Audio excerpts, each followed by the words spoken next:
And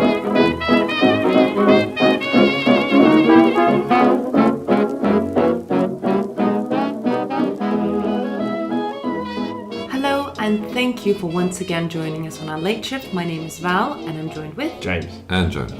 And also a welcome to those new listeners. Yeah.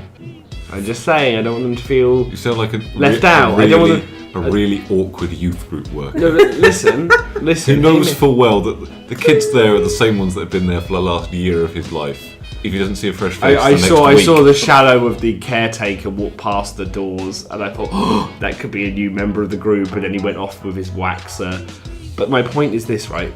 We don't want to not say it because that's fostering a clique, and we don't want people to come in off the cold, wintry streets and come in and find it a little cult forming where we're only talking to the loyal listeners. Like when you accidentally walk into a local pub. Yeah, we want to turn around and go, because this wouldn't be any less creepy than simply being ignored by the patrons. Everyone look at that person and go, hello, in unison. Oh God, I've turned up to the Wicker Man village. Yeah, straight away. Barbara, I think we're going to leave. The locals are hive-minded.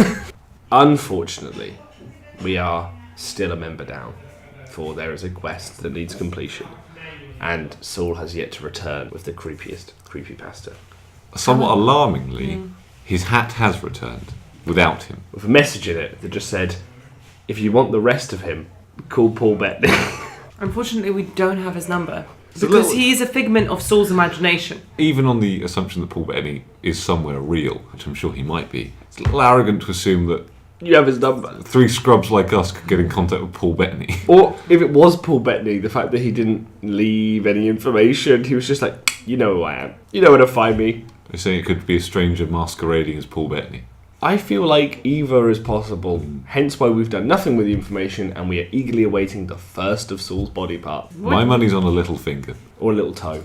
No, I feel like finger. But I would want something distinctive. Like, I would want 2 strips of his eyebrows. But you're telling me if you got a finger of Saul's in the post from a hostage, from Paul Bettany, let's just say, for argument's sake, Paul Bettany. Or Russell Crowe pretending to be Paul Bettany. Either or. It is cutting off bits of Saul. Finger arrives in the post. It just says, call Paul Bettany. Again, no number. You would pick up the finger and go... That could be anyone. Is that it? That could be anyone. That's what I'm saying. Like, a little finger. How often do you spend looking at people's hands? Val. You get a little finger in a post, and you haven't seen me for 2 weeks. Do you assume it's my finger? Do you still have those acrylics? Yeah. Therefore, I'd tell it's your hand, and I would say, okay. I'm saying, if you're keeping somebody hostage, you want to send the people who are missing them something that definitely guarantees that this person is definitely them, which is why I want Saul's eyebrows. Do you not think he might start with a picture of Saul with the newspaper in some kind of dingy room? That gives them a chance. What you want to do instead is you want to go straight for mutilation. It really gets people scared. But no, the thing is, in all honesty... But he started with a hat. In all honesty, if I was a hostage taker, I wouldn't send a photo of body parts. I'd be like, we have them. And they'd be like, we asked for proof. And I'd be like, we are going to kill them. If you really loved them, you wouldn't gamble. And I'm not going to give away my location. What I would do, BBM them. And if they don't respond to that archaic messaging system, then they're dead. Their loved one's dead. If they don't have a BlackBerry, I'm sorry. This is why I've made no money in the blackmail business. Sorry, the kidnapping business. Because I've got like 500 BBMs just unanswered from loved ones. And I'm like, clearly didn't love them. But wherever Saul may be, and however badly he's being mutilated right now by Paul Bettany, we need to focus on the task at hand. We need to honour his memory and do a segment he would always giggle through. Let's move on to Today in History. Today, I've got a couple of stories for you that I hope you can help me tell, because they're not particularly my areas of expertise. And, some may accuse me of pandering, but I just say I know my audience. So we're starting off with 43 BC, when Octavian, later known as Augustus, compels the Roman Senate to elect him as consul. Augustus was born on September the 23rd, 63 BC in the city of Rome. At the time, Rome was still a republic governed by elected officials. His birth name was Gaius Octavius Thurinus, but he was usually called Octavian until later in life. His father, also called Gaius Octavius, was a governor of Macedonia. His mother came from a famous family and was the niece of Julius Caesar. Octavian grew up in a village of Velletri, not too far from Rome, and his father died when he was just 4 years old. His mother remarried, but Octavian was sent to be raised by his grandmother. Julius Caesar's sister. Once Octavian became a man, he began to get involved in the politics of Rome. Soon he wished to join his uncle Caesar in battle, and after a few false starts he was able to join Caesar. Caesar was very impressed with the young man, and as he had no son of his own, made Octavian the heir to his fortune and name. James, since Rome is your area of expertise, what more can you tell us about this story? What is a consul, first of all? It's essentially the highest office in the Republic of Rome. By the end of the Roman kind of era, it's something you give your mate to make him feel good. But at this stage, it is the most kind of, consul and proconsul. They're the two most powerful positions. So Octavian being declared consul is a big deal. He's essentially taking the highest office in Rome. Who did Octavian go on to be? Augustus, Emperor Augustus. Octavian being appointed consul is important because he was really the last consul where that meant something, because after his life they had the princeps model of imperial dynasties, and the emperor was the new. You still had consuls, you still had the senate, but the emperor was the true absolute authority in Rome. So it's kind of, pretty bittersweet that Octavian is the last consul when that means most powerful person in Rome, and then goes on to be the emperor, even though he was never called Augustus in his life. We do that a lot with Roman emperors, is attribute their nicknames, because they have the same names. Lots. Like his dad being Gaius Octavius and him being Gaius Octavius. So both of them were influential and did anything in their life. You'd be like, which one? Yeah, when he was announced to be Caesar's heir, only happened after Caesar's death. Like, no one knew that. People had suspicions, but no one knew what Caesar's will really was. So the fact that he made Octavian his heir was quite a surprise, I imagine, even to Octavian. So he changed his name then and there to Gaius Julius Caesar. And then historians like to distinguish Octavian from Augustus, essentially around the part where Octavian mellows down and starts being this amazing administrator and merciful, enlightened despot, when people forget that he's the same person who won that position, who was bloodthirsty, petty, and utterly conniving. The same man. Well, he was a good emperor. Incredible emperor. I mean, without him, there would be no Roman Empire. The whole kind of saga of dictator for life, Caesar crossing the Rubicon, the triumvirates would have just been considered like a blip. It would have gone probably into anarchy, because Augustus was a very sickly child.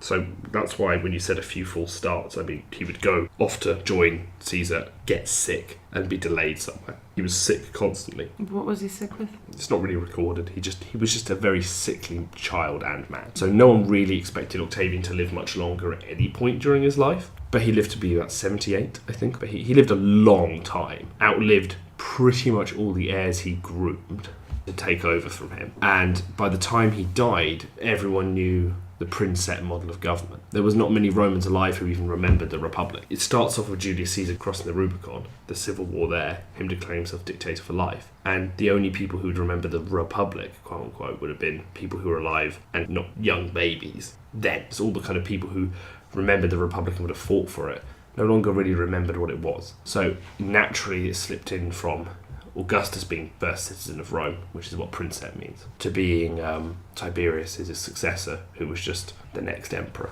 But there was never the title of emperor. That's something, again, it was never a thing. I've read that Augustus didn't call himself king, but called himself Princeps Civitati, which means first citizen. First citizen, which I thought was quite interesting. Well, because the thing is, then he was like the last consul. When it meant something. The first, I mean, most of the Roman emperors, up to kind of your Diocletian divine attitudes, are princeps. Where they're like, I'm just the first citizen of Rome. You know, this idea of emperors being essentially kings isn't how the Romans saw it. Kings and queens are divinely appointed, and Rome threw out their kings very early on in their history and have never had a king since. So you would be completely insane to go around in Rome going, I'm the king! Because they'd be like, kill him straight away. I also found that he established a standing army for Rome where the soldiers were volunteers who served for a term of 20 years, which was different from the early temporary armies made up of Roman citizens, presumably because Rome as an empire was getting bigger? No, Augustus, he essentially drew a map around the Mediterranean and said, this is the most we can have. This is the most that we can hold on to. And that map is pretty much how the Romans lived by. Like, they won't cross the Rhine.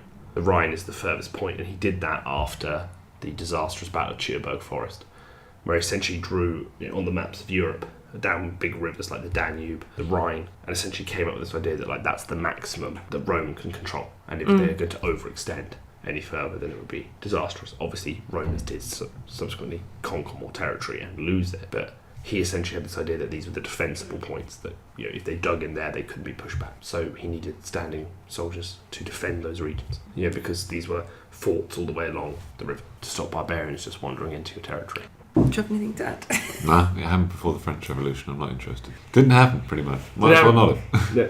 I found out that Augustus established a permanent firefighting and police force for the city of Rome. Yeah, it used to be private before And that. when he died, he said, "I found a Rome of bricks. I leave you one of marble." It's pretty cool. What if you're a brickmaker? Our business. Well, just make bricks out I of marble. fucking hate Augustus. Can't make bricks out of marble. Just make bricks out of marble. That's what masons do, not brickmakers. Brickmakers work with clay. They're very muddy people. Look, I just Said Augustus as he banished them from Rome. dirty. You understand? They work with dirt. Rock's the new craze. Brickmaker. Marble. Mud squadger, that's what you are. Mud shaper. He said that, and I mean that's a line that stayed with people. Obviously, as he changed the nature of Roman history. I find like people's last words very interesting. I think so much of it though is pure bull. I think honestly, in their final moments, people tend to wheeze. Like if you talk to any kind of medical professional who's been around death a lot, they're like, people don't really say anything towards the end. They just kind of go. And that's it. I suppose only when people are executed and they know their death is coming, at this point they have an opportunity to do. For example, again, don't quote me on the specifics, but I know Oscar Wilde had a very famous "I have to go, it's me or the wallpaper." He said that like 2 days before he died. And people were like, let's just take that as is, because that's cool. Rather than, for example, Roald Dahl said a really beautiful passage to his loved ones. Where I can't remember exactly what he said, but he said something along, "Till we see each other again," all this blah blah blah. Before he slipped into unconsciousness. And that would have been his final words if it wasn't the fact that he regained consciousness just briefly when the nurse pricked him with a needle and he said, "Oh fuck," and then died. So his last words are, "Ow fuck." So that was a little bit of pandering for James, which means it's time to pander right back to Jonah, because the next story comes to us from 1561, when Mary Queen of Scots arrived in Leith, Scotland, to assume her throne after spending 13 years in France. So Mary was the daughter of King James V of Scotland, who died just before she was born. She was crowned queen when she was just 6 days old and married 3 times. Her first husband was King Francis II of France. They were both young when they were married as part of an alliance between their countries. Interesting fact though, a slight segue about the name James. No offence, James. It's a good name. For kings of Scotland, no. Only James VI of Scotland could be said to have had a successful or happy reign, because obviously he becomes King of England. He did, however, have an abnormally large tongue, which is a bit of a downer on one's life. But it's the kind of thing where every other King James of Scotland up until that point had a fairly miserable time of it.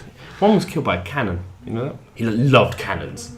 And it's like, someone brought him a cannon one time, like, So they big. made Big this, good handles. and he was just like, fanboy. Everything was about cannons. It's the kind of thing where I imagine it must have been so annoying to be in his castle, because it must have been like, let's go fire the cannon again, and there's like some poor maid like boom going off as she's doing the washing up. I'm like, he's at that old cannon again, isn't he? I feel more sorry. I feel more sorry for the peasants in the fields. Just this round shot comes whistling over. God, the king's got his cannon out. I used to think he was kind of like a bombardier kind of guy, and one of them blew up in his face. Guns are usually dangerous, but old cannons were famously unreliable and sometimes would just kind of blow up on the spot if you tried to fire them. That's not good. No. Medieval cannons are 2 semicircular bits of iron and held together with iron rings. But if one of those rings was weak, the explosive force required to move the cannonball out of the barrel would just blow the gun up. Whereas more modern cannons were cast as one piece of iron and had less flaws in them, so were less likely to explode. But it was really a numbers game.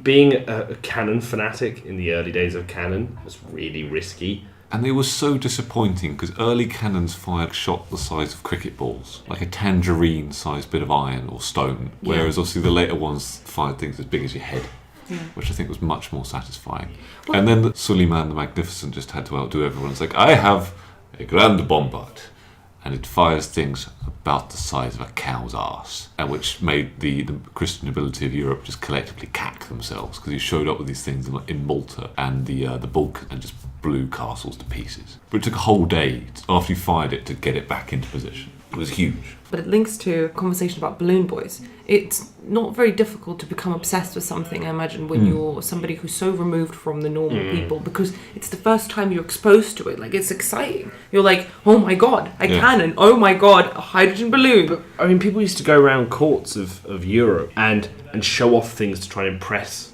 monarchs. Some guy would come in and be like... The only people with the kind of cash to buy the things you were selling were the church and the crown. You'd kind of be like... The church shouldn't really be buying cannons. They'd be like, behold, the sparkler! And then, like... From the mystic east. Yeah, and it was just like some really, like, angry-looking king, like, this doesn't please me. Can you imagine if there were groups of people that would wander around the country and they'd come up to you and they'd offer hobbies? Because essentially that's what that job is, like, buy this from me. Somebody would come up to you and go, would you like to be interested in this?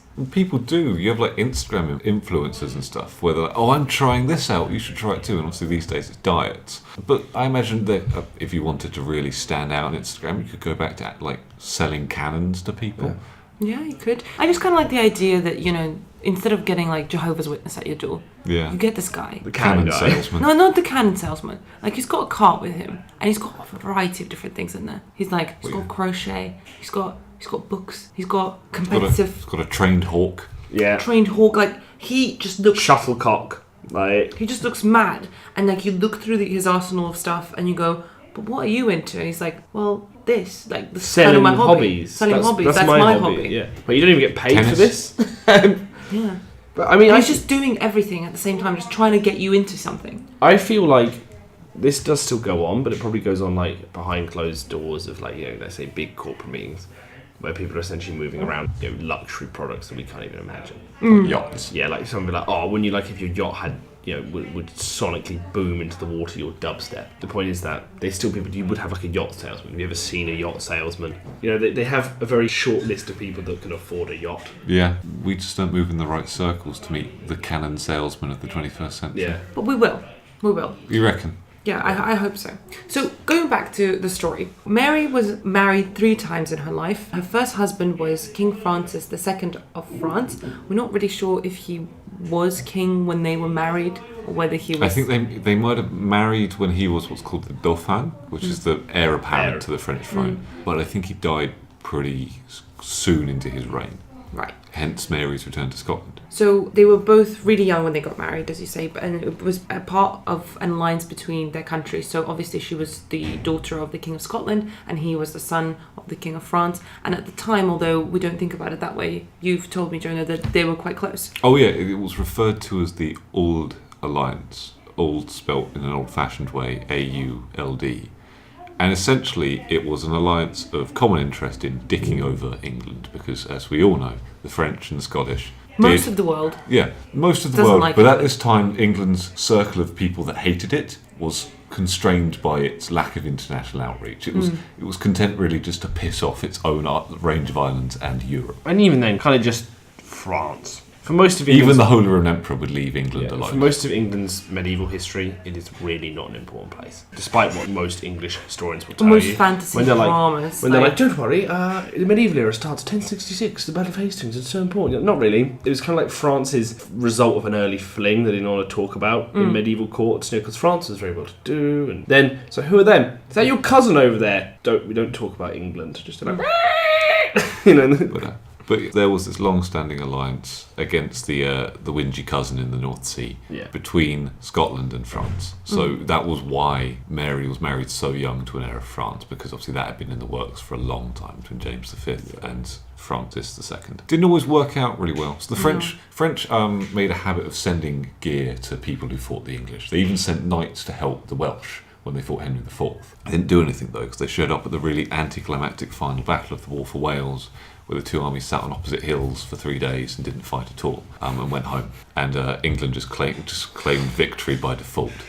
But for example, they during one of the Scottish wars against England, the French sent them some fancy new pikes, very long spears, which the English men at arms promptly cut in 2, so they were just long sticks and things like that. So it didn't always work out very well for the Scottish. They were trying to survive because England was a problem for them, whereas France was really, until the early modern period of history, France was always really better than England. Like, England had some good showings, but if you just look at how much of France is still ruled by England, you can tell who eventually won that war. So it was more France was just kind of making sure Scotland was enough problem to annoy England, so they didn't have to deal with them. They could deal with Spain or the Italians. Or the Holy Roman Empire. Yeah. That big bloated part of medieval history that takes up the middle of Europe and is confusing to everyone, including themselves. I think, however, if Mary was able to stay married to Francis for the rest of her life would be a lot less tumultuous. And a lot more intact. She would have remained, probably. Yes, because what happened is that they didn't have any children, and Francis actually died from an ear infection that spread to his brain, leaving her a widow shortly before her 18th birthday. That's a pretty crap death. I mean, I know people die of all kinds of things. Ear infections suck as well. I feel like there was one very, very enthusiastic cotton swab. All the way in. All the way in. It'll be fine. Infection complete. Yeah. Transmission complete. When the cotton bud comes out with blood on it, it's like, yeah. I may have overdone things. Honey. That's not how infections happen. Yeah, you've got an infected ear covered in gubbins, and you shoved it into your brain. No, I thought you were saying that you were cleaning the ear too zealously. With wire wool. So he had an ear infection and he died. But it's like Saxon kings who die of bee stings and stuff like that. Like, people die of stupid stuff. Especially royals, I think, because they were so sheltered. The Princess of England, cannot remember her name, on account that she dies pretty spectacularly stupidly. Black Death's going around, and there's a whole district of I can't remember what city, but it was a city in France, that she's on a horse. She's like, I want to get to, blah, blah, blah. And they're like, well, we have to go round because this district is filled with plague. To which she goes, too long! And rides through the district full of plague. She gets plague and dies, and you're just there like, why would you do that? Because she genuinely probably believes, there was a lot of belief that only the poor people could get it because they were dirty. So her being like, don't worry. Do you think she felt like a hero that she was riding through town? But would you feel like a hero just being slightly elevated from the writhing masses of plague victims? I remember Jonah, was it Becker, that told me that in medieval times, the presence of a royal acted like a placebo effect in helping people feel. Oh no, people healed? did think that royals could cure you. Yeah, divine touch. The English royal family, up until Charles II, had a tradition of healing an ailment called scrofula, supposedly by touching it, which was it was like a glandular infection, I think. I should know, I did study it. It's called the royal touch, and basically you went to the king and he kind of poked you, and then you were supposed to get better. And people really don't know whether it worked or not. Some people say it did, but then all science suggests that it can't. Which is where most theories don't tend to look good. When you argue that yes, but science goes no, it tends to be it's no. Placebo effect is a thing. It is a powerful thing. So I think if you take it as essentially that's what it was, that would explain why some people got better. But I wonder basically if by making a stupid mistake and making a rash decision, she somehow helped. No, she apparently was like, I want to go through and I don't want it to take all day, so get the filthy, writhing, dying masses out of my way, thank you very much. And evidently not far enough out of the way because she got plague and died. Because of course rich people did tend to survive plague, because they left to the country. Yeah, they were, and the chief researcher and doctor figure of that era who was studying the Black Death got Black Death and survived. Yeah, I mean, it was really, well, essentially, the way we assume, because again, we don't really know what Black Death was. There's been a lot of studies recently that have actually argued that, Y. pestis is what we call plague, the plague bacterium, but it's really not virulent enough or deadly enough to really be plague. So we think it could easily be a kind of a common ancestor to this organism that was the Black Death. But the way the bacteria works is when you have your white blood cells, a foreign body comes, they will freeze it with antibodies, weigh it down, slow it down, and absorb it, devour it. Not to the old Black Death, because what would happen is the white blood cell would, what's going on here, lads, come up and would swallow it, and Black Death would be happy to be swallowed, because it would then ride the white blood cell all the way back to the lymph nodes, where it would multiply. So it essentially just knock out your defense mechanism overnight. That's crazy. That's terrifying. Which is why you get the huge swollen gland to start with. So that's what it would do. It would hijack the white blood cell all the way to... How did he survive that? Well, this is the thing. There are two ways people didn't get it. or survived it. The first was essentially, they think, is you essentially had a genetic immunity. Your white blood cells, when plague would slink into your blood cell, would simply be eaten, and it would be like, dead. And essentially you had the right mutation that meant that that's what would happen, rather than it hijacking you.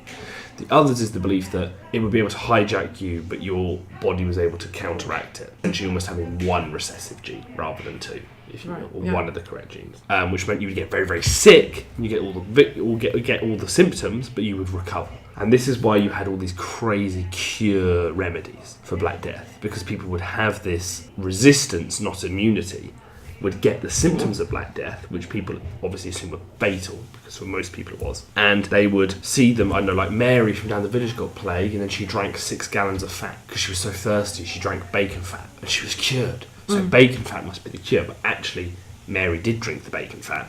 That's because she's weird. That's because she was thirsty, and she was going to get better anyway. But the chief researcher of Black Death got Black Death and survived. He was a Frenchman, I cannot remember his name, but he worked for the Pope. The Pope, who lived in Marseille at the time, was kind of like, what is going on? Everyone's dying. God's not saying anything. I thought I was going to... I don't know why he sounds like this. He sounds like a boy. I thought I was going to be involved in his plan. He was like, I thought he would, the big guy would tell me if he was planning something like this, but he didn't. So he was. And now everyone's asking me what he's planning, and I need to tell them something. Yeah, no, I don't want to talk to them because of I don't want to sound stupid. In case I describe something that isn't happening. Yeah, because if God's vicar on earth doesn't know what God's doing, this whole disease thing, people won't stop believing in the whole God business if I just turn around and say, I don't know. So, and the thing is, it's or at least I guarantee they'll get a new pope, I can tell you that much. What's crazy about Black Death is, now obviously, it's not good. The people who lived, though, the whole world changed. The peasants suddenly had power. Because feudalism ends with Black Death. Beforehand, there was an abundance of peasants. Yeah. You could be a lord riding down here and be like, one of the peasants is asking for money. Kill him. But kill him, then another one would be around. Look, I found one in the hedgerow. Hello, my lord. Put him to work. After Black Death, no one had any peasants. The nobles had survived because they'd hidden their keeps and their manor houses and killed the peasants. But they needed servants. But the servants, and they suddenly started going, could I have more money then? You need servants to work your land. Instead of working for you because I am obliged to for living on your land, how about you pay me? Obviously, feudalism had kind of been stumbling along like a drunk and also very sick person on a Friday night. So someone say who's got irritable bowel syndrome and has also had too much to drink. And had a Spoons Curry Club. That was the Black Death was the Spoons Curry Club. Oh yeah. So up until then, it was clearly something was not working, but it just took this one thing to kind of tip it into being broken. And after that, you get like a money economy. People work for wages. So you get the bourgeoisie, and then you get the movement from feudalism to market capitalism. So Black Death, kind of a good thing? In the long run. But the only problem is that communism is supposed to come after, and it's late. Yeah. So until that happens, Black Death is still, in the grand scheme of things, I'm going to come down and say it was a bad thing, because what Marx promised hasn't showed up yet. But yeah, so essentially when you get to this era, I can't remember how I linked to Black Death. Ear infection. The ear infection. Yeah, people die of all kinds of stuff all the time in the medieval era. Do you think maybe the French king had made an ear-related speech beforehand? No, I don't know. I hear you, people. I hear your plight, and don't worry, I will be here for you. And he walks up like feeling really good about himself. Like, can you explain this? Yeah, I know it, listeners. It makes every joke unfunny when you explain it, but we all enjoy watching the History Channel show Vikings, but couldn't help but laugh when a certain king of Wessex made a speech with several stinging insect motifs, then went off and died from a stinging insect. I don't know how it happened in history, or if it happened in history. It's very likely, but the show literally has him die from a bee sting within half an hour of giving a bee-themed speech about dealing with Viking invasions. We are a hive of workers. A hive. Busy bees, all of us, working together. Yet being stung from many directions. By our enemies. Stingy. We help the environment, whereas these Vikings are like the wasps coming in. Yeah, we need to pollinate our land with life. But anyway, Mary Queen of Scots spat in her husband's ear. She did not. And it killed him. James. She had a dirty mouth. Look, she had a bee in her mouth. So... Got to his brain. So it is decided Black Death was a a good bad thing. Wait, what? Mixed bag. Mixed bag. Black Death was a mixed bag. Genghis Khan, however, good thing. Yeah. Yeah. Well, I'm Most sure eco-friendly man on the planet. I'm sure Black Death was good for the environment somewhat. Oh yeah, it was. Loads of And also the Mongols brought it. You can really link it in. It's all Genghis when you go right back to it. It's like, who bent the medieval era over a barrel and had his way with it? Genghis Khan. I mean, he did do that to enough people of the medieval era to spread his lineage very far. Genghis Khan really is like, medieval era. Here, it's all happy. It's like, where are we? He's stumbling along after Curry Cub. Genghis Khan is the guy who comes past in a Ford Fiesta with a whole bottle of wine and brains the person on the back of the head on the way past, being like, "Whoa!" So, going back to who the Mary fuck we were Queen of talking about to Scots, start off with. because that was what the story was supposed to be about, and not Black Death. Mary gets married to Francis. Francis gets an ear infection, dies like a bitch. She is barely a legal bitch at the time that this happens, because it's just before her 18th birthday. So then she has to come back to Scotland after spending most of her life in France. And she finds out that she's not very popular in her kingdom. Having not been there for that long. Having not been there for that long and being brought up Catholic, whilst many of the people in Scotland had become Protestant, it was very difficult for Mary to avoid stepping on any toes. However, Mary was now free to marry again, and there were loads of noblemen who wanted to become her husband. So for her second husband, she chose an English lord named Henry Stuart, Lord Darnley, who was of royal blood. Darnley was good looking and charming, and I believe she described in her memoirs that he was a long gentleman who was very well proportioned. And that means Big old dick.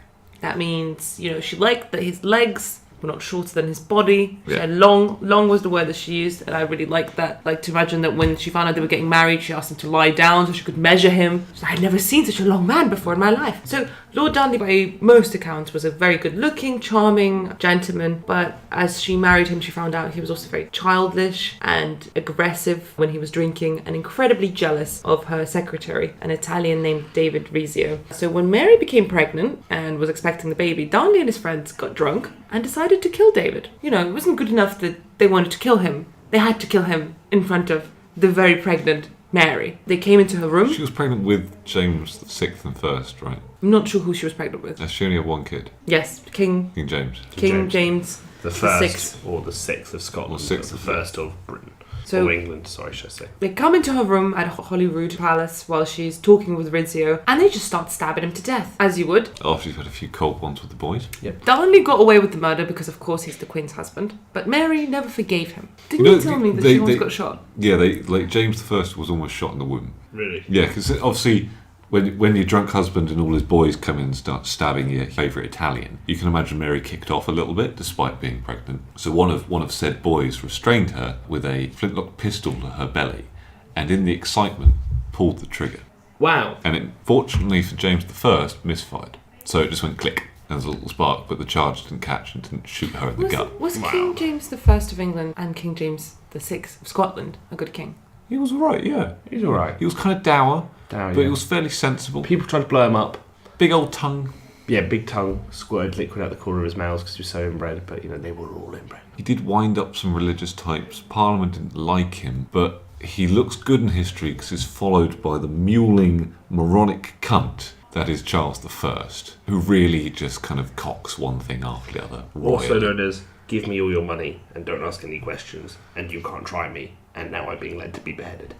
The first. Yeah, when this is the man who... Ship tax for everyone. What if I don't live near the coast? Ship tax! But yeah, Charles I was the man who spent the whole of his trial saying, can't try me, until the moment they decided to pass the death sentence and said, well, no, wait, no, hang on, I want to play now. Yeah. And they said, it's too late, we're going to have you. Who also kept just trying to make an army. It was the kind of thing where he was like, I'll make an army with the Scottish. No, that's not. Make an army with the Irish. No, you're going to bring a foreign power into it. We're going to make an army. They had to kill him. They had to kill him. Like, Parliament didn't want to kill Charles I, Charles I kind of forced Didn't them. give them any... It was the kind of thing where, he like, they were like, we're not going to shoot you, and then he like took the gun off their belt, and they're like, don't do it, don't shoot, and he said, suicide by cop. He made them kill him. He did suicide by Parliament. So James I was okay, but looks a lot better because his son was useless.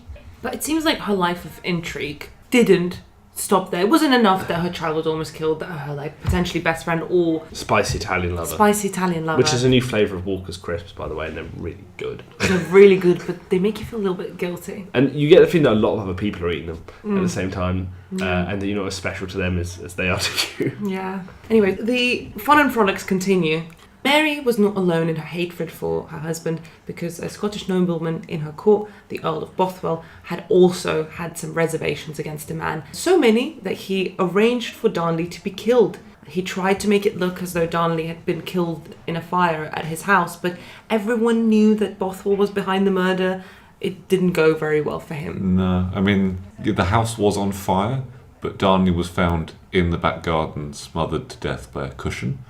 So people thought maybe it wasn't the fire that killed him when he was found so obviously suffocated, not in a burning building. Why didn't they think to put him back in the building? I don't know. I think that, again, I think a lot of these plots are done by slightly drunk people. That's my feeling. So some people believe that Mary had also been involved in this plot, but she had a good alibi. So when the trials of who killed Darnley were happening, she was kind of left out of it. She was like, allow it, had baby. The Earl of Bothwell was acquitted of this murder, despite all evidence pointing to him. He might as well have left his signature into the forehead of Darnley, being like, it was me who tried to kill him. It must have been, I mean, not to sound too psychopathic here, it must have been so much fun to be like a noble of that era, because your word was worth more in the eyes of the court than anyone lower than you. So someone could come in and be like, he carved his name in my forehead with a knife before he rolled me down a hill in a barrel that was on fire. And then just go, James, like Earl of wherever, what do you have to say? No. Lean me back. And they're going to call us in favour of the Earl, and I'm there like, see a barrel rolling, and just walk out. Obviously, horrible time for the lower downs. I mean, pretty much all our ancestors. There's very few people on the planet who could be like, the good old days when Papa did this. Most of us were the peasant getting rolled down the hill in the barrel on fire. But we made it out. That's the important thing. We made it out just long enough to make another one and then die. Make it sound like he stumbled back to his hovel covered in burns, Burning had pitch. sex with his wife, and then died. I haven't got much time. Okay, so the Earl of Bothwell manages to get away with murder and then starts bullying Mary, maybe persuading her. There's different accounts about how exactly it went, because there's some accounts that say that he actually kidnapped her and went like, Mary, you have to marry me or I'm going to rape you. There's some accounts that are like Mary was already looking at him in that kind of way because he killed Darnley. But regardless, Mary agreed to marry the Earl of Bothwell. And this wasn't a really great move because Bothwell had loads of enemies in the court. He wasn't very liked. This whole Darnley thing didn't win him any favours. And the attitudes that already existed about Mary's religious standing and her pussyfooting around the fact that she was actually not very, Scottish. She was Scottish by blood, but not really by how she was raised. Yeah, we were talking about this a couple of days ago, because I was showing James and Val a trailer for a film called The Queen of Scots, in which Saoirse Ronan is playing Mary Queen of Scots opposite Margot Robbie as Elizabeth I, which I'm less sold on. But obviously Saoirse Ronan is playing it with a Scottish accent. And Val, also doing the research for this show, I just spent 13 years in France. She would have turned up sounding French. Also would have spoken French, because that was the language of diplomacy. Charles V of the Holy Roman Empire once said, I speak French to the men, Spanish to women, Italian to God, and German to my horse. But it comes back to history in popular culture is not always presented as it really was, because to a certain extent you have to present it as people expect it to be. Otherwise, they don't watch your films to think it's weird. Sometimes you can get it too right, and people are like, "Well, it's not recognisable." Truth can be stranger than fiction for sure. Yeah. Most of the time when you're doing historical. Because the roles were so far removed, it wasn't required of them to speak with a Scottish accent. It wasn't required of her to know Scottish to be the Queen of Scots. It's so possible to do a historically accurate film and make it amazing, and no one bothers. I think that's unfair. It's difficult. I mean, no, but I'm not saying name. You're asking me name a perfect film. I think you saying no one's trying to do it is unfair. I think what is fair to say is that some people are really invested in that, and then the people who actually pay for these films realize that the audience wants to see what they think happened plus more. It's kind of like familiar. It's so destructive in the same ways that sharks still get massacred because of Jaws. Hollywood needs to own up to that. and accept their responsibility for it because people believe what they see. No, they can't account for everyone in the world. Well, not everyone, but a lot of people being idiots. They can, because they make money off of them. I'm just saying. It's not their fault they're idiots. But these historical films come up with the whole, like, they're based on a true story thing. And people think, yeah, that's true. This is true. The whole thing. The whole thing. And they should be like, this is a historical adaptation. I would. You know what I'm saying? I see what you're saying. That's... But I would rather that people had an interest in history, even if they weren't right, than not know about it at all. Yeah, that's a good point. Because you can say, okay, even if it's only 1 in every 5 people who say watches Mary Queen of Scots, even if it's just, say, if it's one impressionable teenager who then goes on to read about it, finds out the film isn't necessarily right, but takes an interest in that subject and goes on to study it, then that film, as a piece of public history, did its job. No filmmaker can sit down with a straight face and say, I am here to teach a history lesson. They will sit down and tell you, I'm here to tell a story. Yeah, no, that's fair. I've never thought of it like that. If 4 people get it, we'll just go, well, that's how it happened, and I'm okay with that. Okay, you're not interested in history. If one person of the 5 goes further because they saw that film, then the film did its job. Yeah, it's fair enough. I never thought of it like that. But the big discrepancy between history in this case and what the film chose to present is the fact that they meet constantly throughout the film. They being Elizabeth I and Mary Queen of Scots, who famously never met. So hold on. So just for me to finish up what we've got on Mary. So Mary had loads of enemies. Her latest husband had loads of enemies, and because of that, she was essentially forced off the throne and made to sign it to her youngest son, King James the VI of Scotland and the First of England. And because he was so young, there was then immediately a regency of Protestant lords who I think called themselves the Lords of the Congregation. They were like, we will be regents, your son will be king, you're no longer queen. She was then put into prison, but then she escaped and crossed the border to England, which was ruled by her cousin Elizabeth, Queen of England. And Mary hoped that Elizabeth would help her get her throne back, but Elizabeth did not. The OG Quizzy Lee. Quizzy Lee did not. She kept Mary a prisoner for many years, and when Mary was eventually accused of making plans to murder Elizabeth, a jury of 30 noblemen convinced Queen Elizabeth of her treason, and Mary was executed. Which is that's a really controversial piece of history in itself. There have been several plots revolving around Mary which targeted Elizabeth, but the one that gets her caught is called the Babington plot, because this little kind of just out of his shorts Catholic Englishman called Thomas Babington of a sort of lowish noble family decides that it would be really super fun if he were to break the Queen of Scotland out of prison, because, you know, major cred there with a queen, which is fair to aim for. Fortunately, all of the letters going to and from Mary were being monitored by one of Queen Elizabeth's spy masters, a chap called Sir Francis Walsingham, who's possibly one of my favourite Tudor bureaucrats, which makes me sound like such an interesting person. My personal favourite Tudor bureaucrat. Glad you asked. This question you get a lot. It comes up so often on Tinder, at dinner parties, people I pass in the street. We just talk. Everyone I talk to seems to want to know my favourite Tudor bureaucrats. And I'm like, well, Wolsey has to come first, but then it's definitely William Cecil. Then it's what's his name? You can see why he's so low down on your list. Well, it's because Wolsey's so far up. Yeah.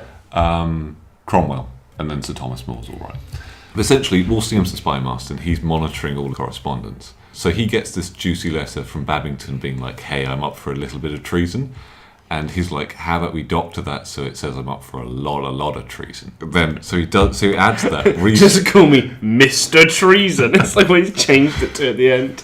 So, but the thing is, if he wrote something that on the nose, the thing is, yours treasonously, Mr. Treason. She would Mary buys it. So I presume he didn't write something on the nose as Mr. Treason. But I imagine at this point, although her prison cell, is if a you castle. could call it that, is probably a castle, probably pretty nice. She probably doesn't have a lot to do. She doesn't see her son. So she took on some treason just to fill up the time. So she bites the bait. But just to make sure, Walsingham, when he gets the reply, is doing a little bit more doctoring to make Mary seem up for even more lots and lots of treason. So he's changed her name to Mrs. Treason, you know. Very, very the flirty. 2 least popular Mr. Men. Yeah, Mr. and Mrs. Treason. Can't trust him. Babington gets the reply, and he takes the bait. So Perfect. These letters are going to and forth, and every time Walsingham is getting them and ramping it up.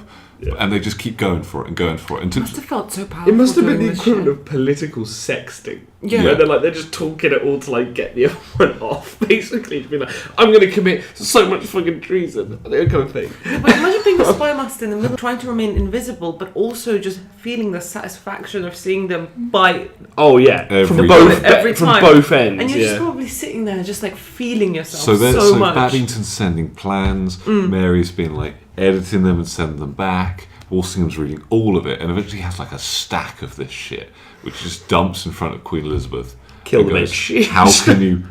You cannot delay. You cannot delay any longer. Because here's the thing: Queen Elizabeth was very on the fence for a long time about killing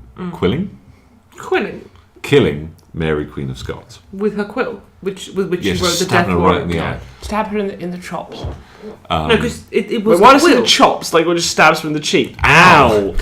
It was the quill with which she wrote the death warrant that signed. So she therefore quilling, yeah. Like, although the executioner killed her, quizzily quilled her. And there are two major reasons for this.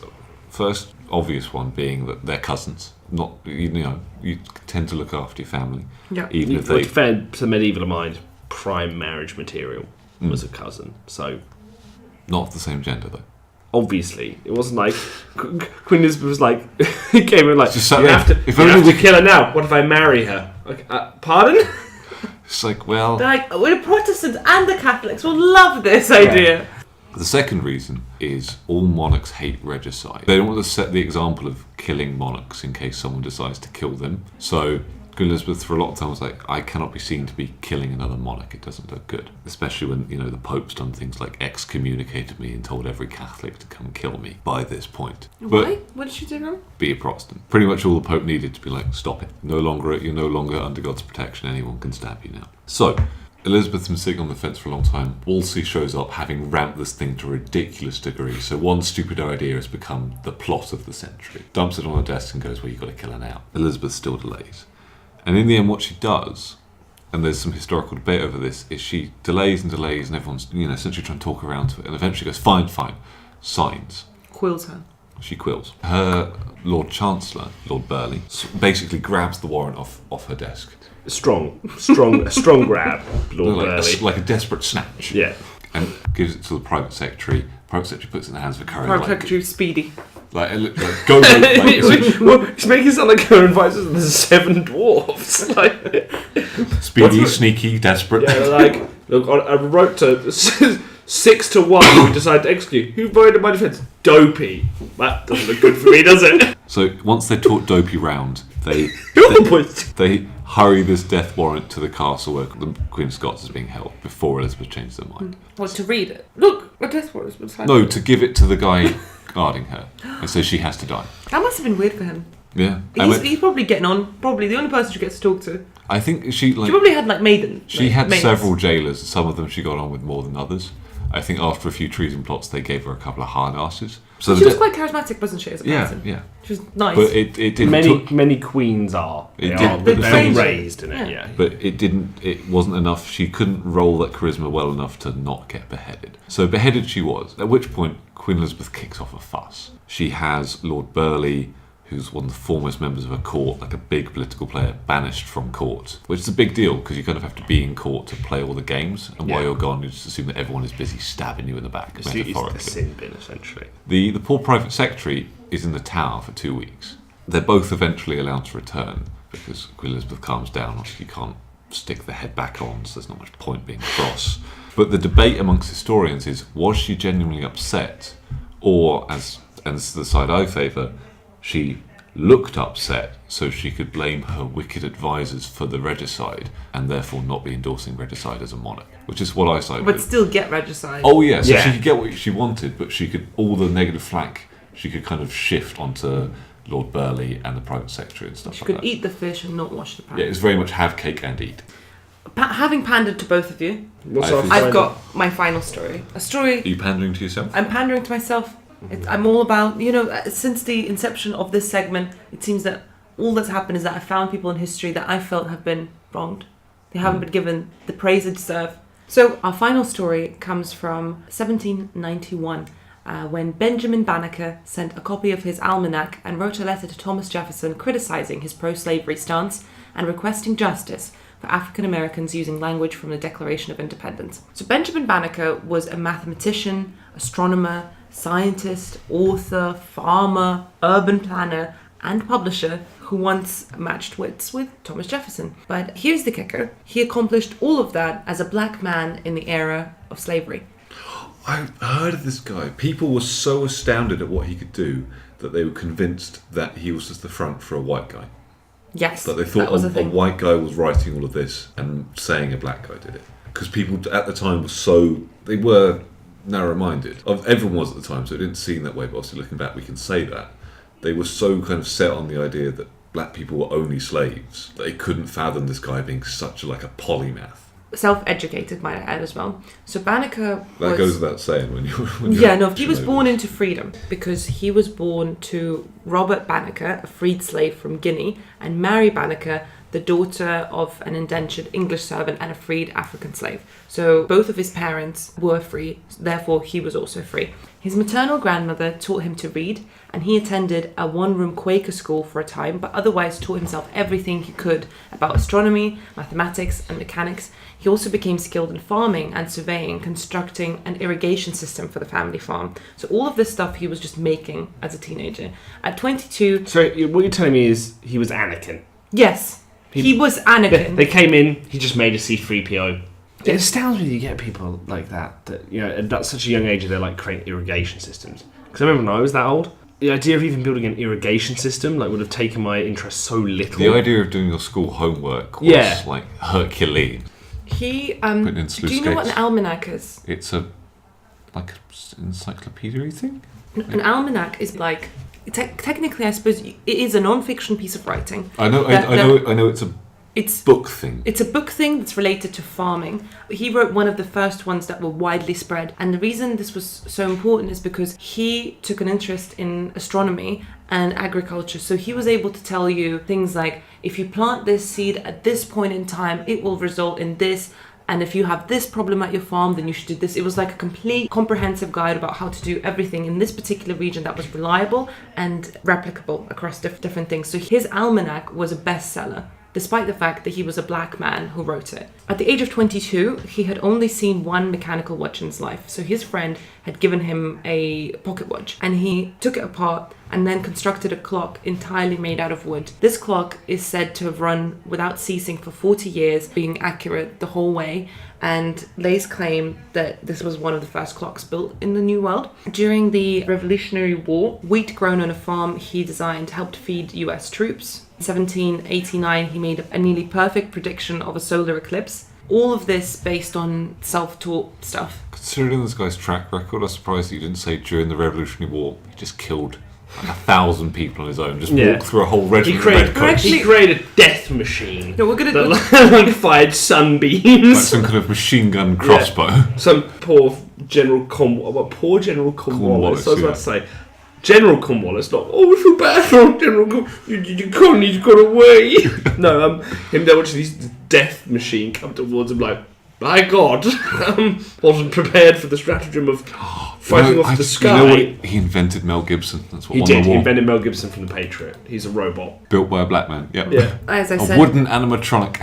So as I said, in 1789, he made a nearly perfect prediction of the solar eclipse, but he made a minor error that he later learned was due to discrepancies in his sources and not his calculations. His sources made the mistake, and that's why he made a mistake. Yeah.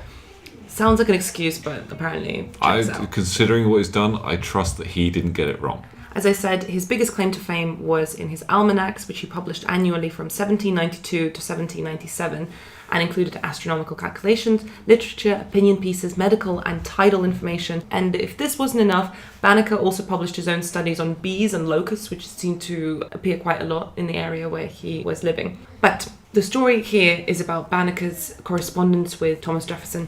Although Jefferson had declared that all men were created equal, he still owned slaves and considered them void of mental endowments. He did call slavery a hideous blot on the history of man, though. So well and good.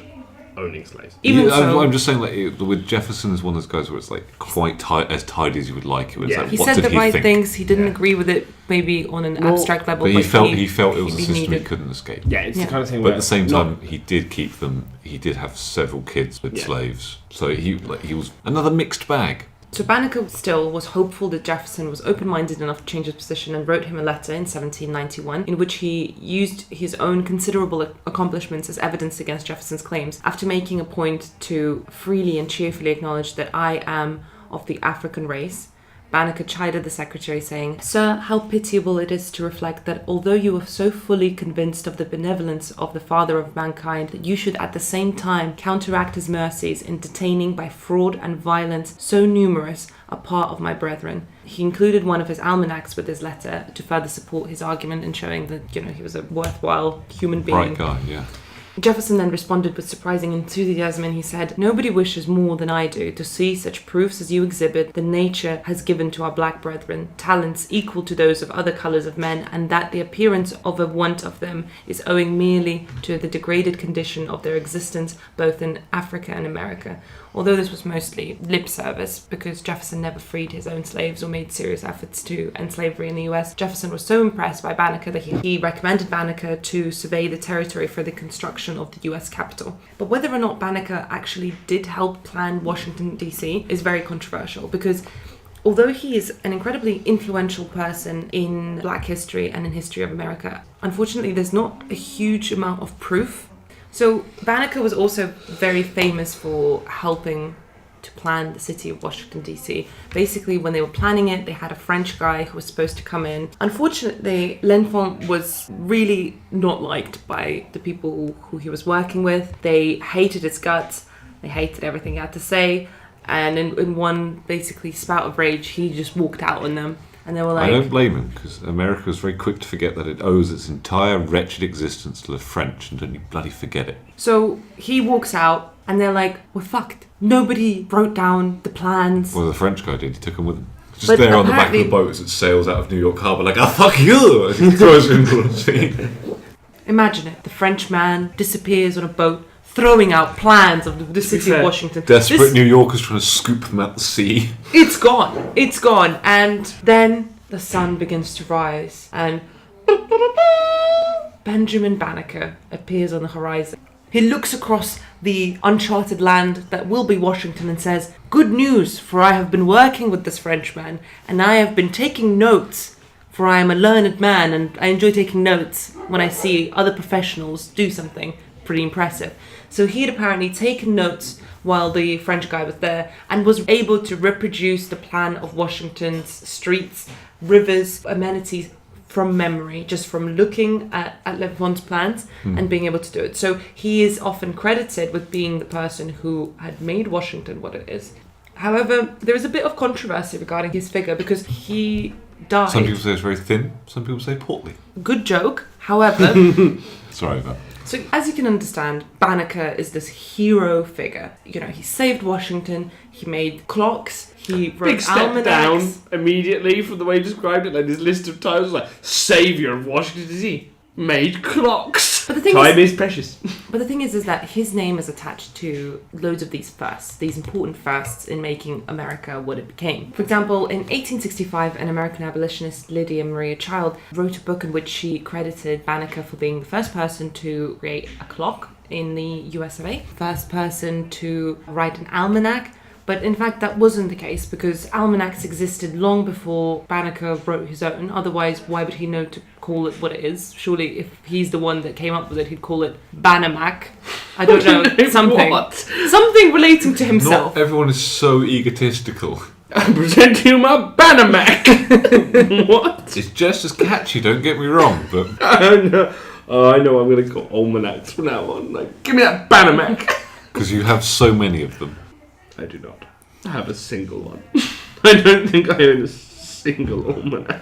It's fair to say that Banneker wrote the first almanac written by a freed black man in America. However, he wasn't the first almanac ever. And in terms of his invention of the wooden striking clock, he was actually not the first person to do that, because Benjamin Cheney of East Hartford in Connecticut was producing wooden striking clocks by 1745, 8 years before Banneker completed his own wooden striking clock in 1753. This may sound dull to you, but these things accumulate. He is presented as this godlike figure, Banneker, the hero. And when Banneker died, all of these inventions, these documents that he claimed to have written, his house was burnt down. So there's no evidence of any of it. It's just hearsay. And it seems like as the account of his contributions to the US of A in terms of the sciences, agriculture, and all these things kept being passed from book to book to book. They keep getting bigger and bigger and bigger. When you look at a source closer to the time, they might say, Banneker was a very important figure because he started this conversation and he had the courage to talk to Thomas Jefferson about it. His almanacs were very influential. He did make this clock, which is pretty cool. But as you get closer to our time, they're like, he is the revolutionary.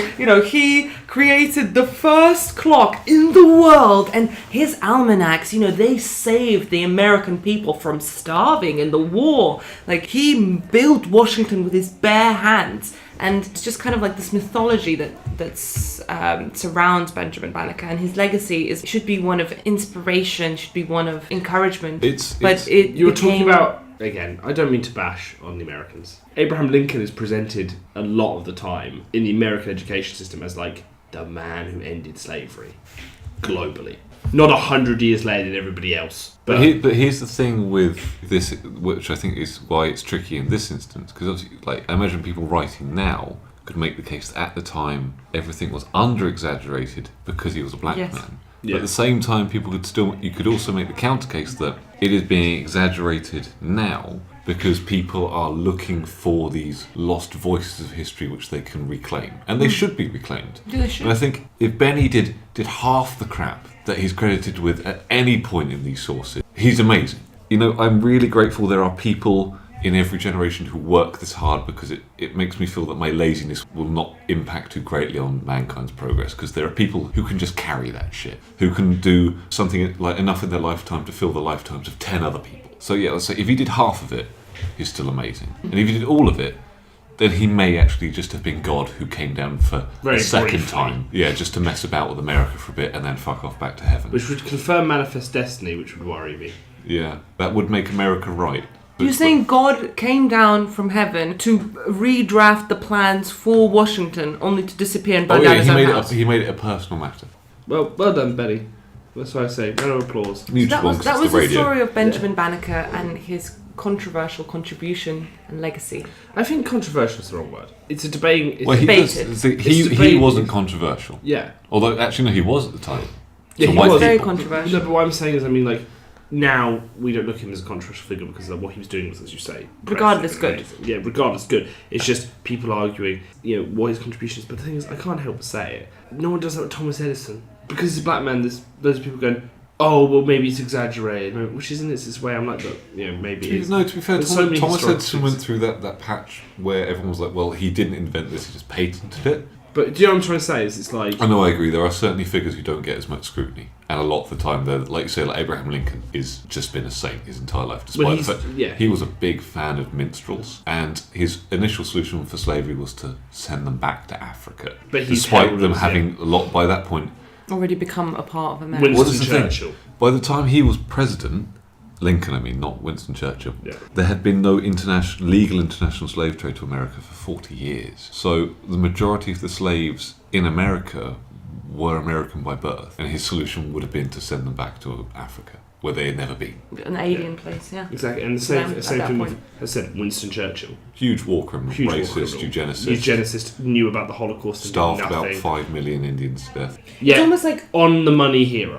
What I'm trying to say is... it's almost like if you're white, you can count on history to take away your blemishes and be kind. No, well, what I'm trying to say is... and then after a certain point, it becomes fairer on most people, but it's like... Benjamin Banneker, regardless of whether he did everything or some of it. Yeah, but what I'm trying to say is I believe in obviously knowing the truth about things. And I'm not saying the solution would be to simply take it at its face value. What I'm trying to say is that there are so many figures out there from history who, as we said, are presented as saints but they were terrible people. Yet there are people out there who are making it their life's ambition to prove that Benjamin Banneker didn't make the clock right the first time, blah, blah. And I'm a bit like, there's a lot of other people who you need to spread the information, because what he did, no one's debating that what he did wasn't good. It wasn't like, he also liked shooting women in the back. Yeah. You know what I mean? Like, at the same time. He's undeniably an iconic figure for not only African American, but American history. Yeah, and it's like, but he's As you say, people are debating, they're splitting hairs over everything. I'm like, you wouldn't get that with a historical white figure. And I'm not trying to make it like a race issue and go too deep down the rabbit hole here, because that's not what this podcast's about. No, we're a bit too light-hearted to suddenly jump into race politics in a country that we don't belong to, quite frankly. Yeah. Thank God. But for me, I just think it just seems unfair. It just seems petty, would be the expression, where people are like, because this is a guy, he didn't do anything other than help people. And people are like, well, how much? Yeah. Really? It's not, it's not, because you do get with statesmen, even good statesmen, because of the nature of their position, always end up morally grey, because you can't always make the best moral decision as a leader of a country. People tend to go for pragmatism, and pragmatism can be nasty. Whereas, like you say, Ben seems like a pretty straight up guy, like helped people farm, took an interest in stars, designed a city just because he could. So it's not like he's not like one of those figures who in history has the grimy past, it seems. Yeah. Or like the little the background details that people don't like to talk about, the bad decisions they made. It's like he just did some nice stuff. Kooky inventor who was trying to make the world a better place. And I'm just saying there's no need. Yeah, we give anyone benefit of the doubt now, it seems. We forgive celebrities for many a crime. But it's like, when it comes to history, it's not quite the same. Be careful with your facts, folks. Yeah, be careful with your facts. And that was Today in History, which means it's now time for Famous Facts, where we take these celebrities, we look at their biographies, and we ask the wonderful James and Jonah to match up the facts. See, now this is us, we're pinning the dirty shit back on the people in history, in a slight hypocritical turn. But it makes for good content. Good content. I hope you agree. So, on today's roster, we've got 1849, Joaquim Aurelio Barreto Nabuco de Arroyo, a Brazilian writer, statesman, and a leading voice in the abolitionist movement of his country. We've got 1883, Gabrielle Bonheur, who was better known as Coco Chanel, French fashion designer and a businesswoman. 1967, we've got Satya Nadella, who is the current CEO of Microsoft. 1969, we've got Matthew Langford Perry, Canadian-American actor, comedian and playwright known for his role as Chandler Bing on the NBC television sitcom Friends. And 1984, we've got Simon Bird, English actor and comedian famous for playing Will from The Inbetweeners.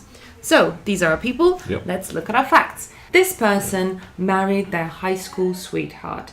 Is it Joaquim Nabuco, a Brazilian writer, statesman, and leading voice in the abolitionist movement of his country? Is it Coco Chanel, French fashion designer, Satya Nadella, CEO of Microsoft, Matthew Perry, that guy from Friends, and Simon Bird, that guy from The Inbetweeners? Who married their high school sweetheart? Jonah. Right, so the thing is, whenever we play this game, you have to go off your instinct, but you're always left with duff stuff that doesn't fit at the end. So, like high school sweetheart, you immediately think, right, kind of actors. Matthew Perry was my first thought. Brazilian boy. You're having the same thought as me. We're going to go against the instinct. We're Yeah. going to play around Val's game. Brazilian boy. So I'm going to say the head of Microsoft. I'm saying Brazilian boy because nerds don't get laid. This person's greatest fear was or is being trapped in a room with an unseasonably high pollen count. Simon Bird. Simon Bird. I've gone right back to instinct. Yeah. Fucking British nerd, of course, has got terrible hay fever. Yeah. This person had a 75-year-old woman run into the side of their vehicle. Is it Simon Bird, Matthew Perry, Satya Nadella, Coco Chanel, or Joaquim Nabuco? I said Joaquim Nabuco, and I've said Simon Bird. So I'm going to go against my instinct again, because that seems like the kind of thing that Matthew Perry would talk about on a talk show to sound like something happened in the last 6 years of his life. So I'm going to go with the Microsoft person. Okay, you're going for Satya. I'm going to say he was pedaling on his little tandem bike, doing nerd stuff. An old woman came straight at him in a Hummer. She was trying to hurt him. She was trying to get him. She's like, I hate Microsoft! I can't. She pulled back off her top and had a bare chest with an apple carved into the centre. And she just came for him. Bare knuckle boxing, turned out she was some gypsy mother, beating him, poor little Microsoft nerd, had to pull his taser out, tased her right in the chop, she didn't even feel it. Her eyes just went wide, she started laughing, licked the kind of a static enamel and just bit him. Who would you like to go? Gunned down by the police. I'm going for the obvious. I'm going for Matthew Perry. Despite having set up this whole, like, don't go with the instincts train, I've immediately jumped off it and gone back to instinct because it feels safe. You'd be like, my instinct told me to jump off the train, but don't you... This person dated someone whose fortune equaled to 5% of all of their country's exports. Coco Chanel. You're going for Coco Chanel, James. Jonah, you've got Joaquin Nabucco. Oh, wait, because the Coco Chanel one is going to be... She was a Nazi spy. Nabucco. Satya Nadella. Perry, you're going for Nabucco. Brazilian boy. This person grew up in an orphanage. Is it Simon Bird? Matthew Perry's all I have left. Little orphan Matthew. Joaquin Nabucco, Coco Chanel, Satya Nadella. I'm left with Coco Chanel. Coco Chanel it is. Okay, so our first fact was that this person married their high school sweetheart. Jonah, you've gone for Satya Nadella. Yep. James, you've gone for Joaquin Nabucco. I'm glad to say that one person has scored a point, and it is not you, James. Counter-instinct worked. Satya Nadella married his high school sweetheart, and they're still together. I don't believe it. Nerds don't get laid. This one did. Somehow they've got to be... Another breathing. fun fact about Satya Nadella is that he is actually credited with transforming Windows Live Search into Bing, which now provides the informational backbone to a wide range of Microsoft services. Well done. He's the All guy hail that Bing. made Bing. All hail Bing. And you know what? We should probably thank Bing, because there's probably people out there who are genuinely trying to work out when their late shift on their online work schedule starts, and Bing's throwing us up first. So yeah, thank you, Bing. Thank you, Bing, for bringing all these people to us who don't at all want our content. We hope. That's how we do it. Shove down their throat. Second fact was that this person's greatest fear was being trapped in a room with an unseasonably high pollen count. You have both gone for Simon Bird, and you are correct. Of course it was. You know Yeah. your Look at English twats. Yeah. So Simon Bird is, as I said, an English actor, most famous twat. for playing Will from The In-Betweeners. But another fun fact about him, other than he's afraid of being in a room with too much pollen, is that he won the role of Will against Matt Smith, who went on to play Doctor Who. No way. Matt Smith was rejected from the role of Will because he was considered a bit too handsome and heroic. Think about that. Matt Smith, too handsome, too heroic. I would much rather they'd had that kind of near miss in roles, but in The Crown. I'd much rather have Simon Bird playing the Duke of Edinburgh. Fact number 3 was that a 75-year-old woman ran into the side of this person's vehicle. You have gone for Satya Nadella, James, and you've gone for Matthew Perry. And boy, am I glad to report that it is in fact Matthew Perry. An interesting fact about him is that he's missing a part of his middle finger, but last time when we did Famous Facts, we were talking about how Neil Armstrong lost a part of his finger but was later reattached. It's this season's theme, apparently. Yeah, apparently everyone's fucking losing fingers. I've got another fact about him that's pretty interesting, is the fact that he helped someone else prepare for the pilot of Friends, to the point where he didn't actually learn the script, he just walked in and was Chandler. I hate him. Ring-a-ding-ding upon you, Matthew. Ring-a-ding-ding. If you're trying to understand what James is talking about, Matthew Perry is also one of the voices on Fallout. New Vegas. New Vegas. He voices a character called Benny. By that, I mean he almost went out of his way to do the worst performance ever, because the cadence of his speech is so weird that he's almost like he's gone out of his way to make it sound daft. If he was just talking normally, turn up like, hey, how are we doing? It would sound more normal than his weird ring-a-ding-ding, baby. Welcome to my casino. I took a wound in my head, despite you're the character who took a wound to his head. So it would have made sense if Matthew Perry voiced you. He was also one of the only people in the cast who was allowed to sit with the writers because he was considered so funny that loads of the jokes that he made on set were kept in. So if you hate the character of Chandler in Friends, He wrote himself He wrote that way. himself. Of course did. The one who's smarter than everyone else in the room. Well done, Matthew. Well done. The one who's always like, no, I don't want to do that because it's for lame kid. Jonah, so far you're running hot on 3 You points. might get the coveted 5-point club, which I'm the only one in, he says, from his position of weakness right now. Like an old general showing off his medals and saying that he's still valid when he sends men off against machine gun fire. Okay, fact number 4 was that this person dated someone else whose fortune equaled 5% of all their country's This is where I exports. think I tripped up. It is not, because you went for Joaquin Nabucco, who was in fact dating a woman whose family owned, who inherited 5%. Hey! 5 for 5! Oh, this is a massacre. Yeah, it is. A really interesting thing about Joaquim Nabucco is that although he was largely responsible for the abolition of slavery in Brazil in 1888, contemporary affirmative action intellectuals believe that his reasons for doing so were actually related to an elitist fear of slavery Africanizing Brazil. So he kind of helped abolish slavery, but for all the the wrong wrong reasons. He's quoted as saying... Is there like, thanks, I guess? Yeah, exactly. So he's quoted as saying, free labour and slave labour cannot exist, and neither can slavery and immigration. However, it's hard to explain based on that point why Nabucco would want Africans to become free citizens when slave traffic had already been prohibited. He knew what he was doing, at least. And the outcome was good. So these intellectuals seem to believe that the reason he wanted to abolish slavery was because he was afraid it would Africanize Brazil, but there's loads of accounts of him just saying that he thinks that slavery's shit. Last fact was that this person grew up in an orphanage. I knew that most people wouldn't think that it would be Coco Chanel, but it was. I refuse to believe it wasn't Matthew Perry.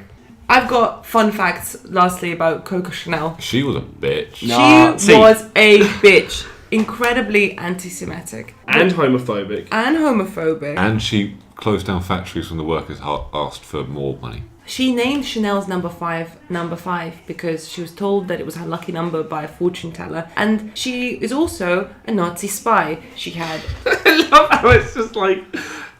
She's a Nazi. Like, you know, it gets to the point where you're like... She's a horrible person who cuts us, her workers' wages.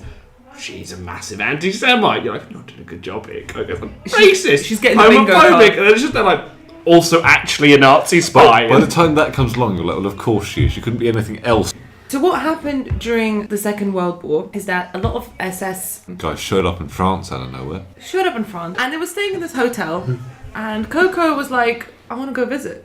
She had her own apartment above the Chanel stores, but she was like, I think I need to go to a hotel. So she used to sit there, hang out with these dudes, really kind of ingratiate herself into their company. And she got it into her head that she was going to be the person to convince Winston Churchill to secret negotiations with the SS. Not with Hitler, with the SS. With the SS. Just with Himmler. Yes. She sat there, she leaned back one day and went, I'm going to be the best Nazi. And people looked up. Well, what do you mean? She's like, I'm going to get Winston Churchill to give up. Despite the fact that he's just slamming the phone down every time he gets a German number. Well, you think loads of Germans are calling him? Like, just citizens. Him, yeah. Like, citizens. It was like, after Dunkirk, the Germans were essentially like, and give up. It was never about Britain. It was like, go away. Yeah. Like, stop it. And when Churchill was like, Lord! And he was like, what are you going to do? You should hide on your island. He was like, basically, yes. Until the Americans come. But...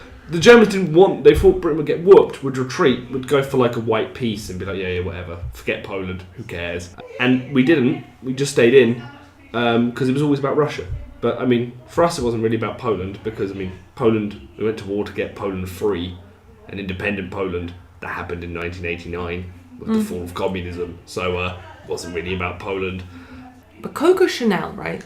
This orphan girl... Nazi this Nazi girl. I'm not trying to be horrible, but Nazi fan. Like, yeah, she's a Nazi fan. fan. In the really. club. She's not. Like, she's just like, I really like what you guys are doing. Nazi groupie. Yeah, Nazi groupie. Let's call her that. Chanel. To be fair to her, she did hang out with the right people in her youth to have known Winston to a good degree. She did actually know him, but her plan really relied on the fact that I'm Coco Chanel and I'm very charming and I can convince anyone to do anything. I don't know why she sounds English, but I'm just going there. Because your French would be really weird. You know, because Coco Chanel kind of lived with this attitude that I'm Coco Chanel, everybody wants to be my friend and, I can seduce any man into doing whatever I want. I mean, I even seduced my female friend once and, she's still pining after me. In fact, I'm going to make it that my female friend is going to execute the most dangerous part of this plan and not think about how putting so much responsibility on somebody who doesn't know that they're part of the plan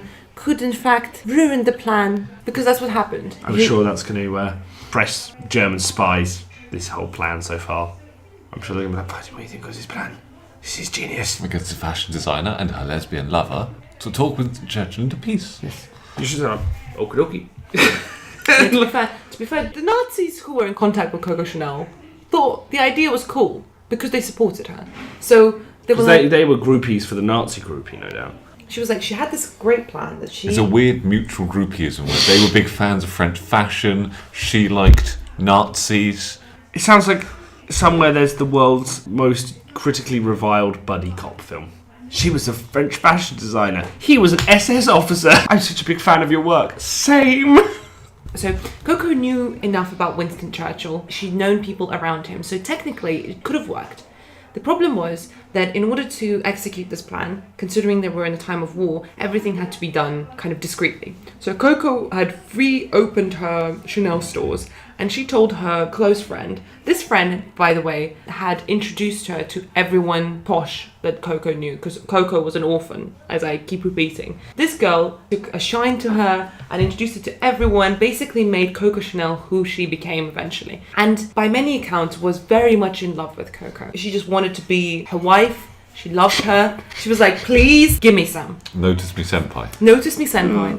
So Coco came up with this plan that she was going to talk to Winston Churchill, but first they needed to get a letter to him. And it's not so easy to be like, oh, here's a letter from France from Coco Chanel to Winston Churchill. It needed to be like through an embassy to a person. So she told her thirsty fan that Coco wanted to open a store in Madrid, and she was like, let's go to Madrid, have some fun, maybe we can speak to the embassy about... Have some soft lesbian encounters. Soft, very Allude soft. to some soft lesbian encounters. Yeah, Good. I'll wear a Keep- pantsuit, you'll wear a little black dress. Both of those things, by the way, were started by Chanel. The little black dress thing and the whole woman could wear a suit. So she's like, we'll have some soft lesbian encounters in Madrid. They go to Madrid and she tells her lover / victim that she needs to take this letter to the embassy and ask them about like opening up the store. Obviously the letter doesn't actually contain information about opening up no store in Spain. It's a ruse. Her victim believes this and goes to the embassy and hands over the letter, talks about the fact that, you know, Coco wants to open the store and how exciting it would be if it actually happened, like the weather is so much better,